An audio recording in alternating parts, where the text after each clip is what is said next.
it was hilarious as hell because I'm like, dude, I am not about to go to the hospital on my son's birthday party. I mean, that would be some shenanigans that I don't think my wife would like literally be happy about.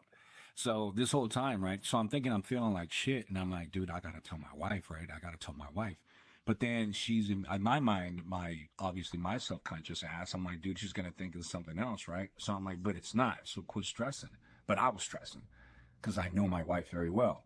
I'm like, dude, she's gonna be going ballistic. So finally, I said, forget it. I'm like, hey, Moni, and then she's like, what? I'm like, I ain't feeling too good. She's like, what you mean? I'm like, I had 2 energy drinks. She's like, shut up, don't tell me. I'm like, yeah, I feel like this, like, duh, duh, duh, duh, duh. And then she's like, well, go walk it off, go do a lap or some shit. So I'm like, fuck, dude, all right. So again, I'm not drinking, so I'm sober as hell. I'm just really, really having a very bad reaction to energy drinks. And if those of you who drink them a lot, dude, if you're not gonna be grilling or doing anything that's active, I don't recommend it unless you literally need it in the morning, like your coffee. I should have just stuck with my fucking coffee. I mean, Oscar's Cafe Corner, for God's sakes, dude. You would think I would stick with that, but no.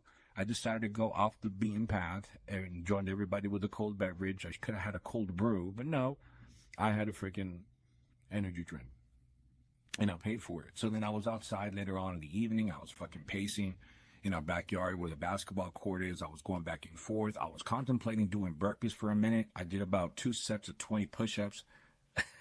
I'm sitting there in the dark in the corner. It's so stupid. Like if you go to my house, if you go through the backyard, there's a deck. There's a raised deck directly outside the patio sliding door. And then if you make a left, there's a massive grass and a huge willow tree. And then there's a basketball area. And then there's like a back 40 area that's like no man's land. But there's like a cement pad there. Like the previous owners had like their own picnic table and stuff. And I was there doing burpees. Doing push-ups. I'm like, and I'm like, fuck, dude, I need to seriously like make these things just calm the hell down. I was trying not to get anxiety because I knew that anxiety is not going to help the situation. It's not going to make it any better. It's just going to make it even worse. It's going to be a total shit show and a disaster. And I'm not trying to go to the ER when my family's here. That's the last thing I want, especially with these folks and the way that they are. Olvídate, man.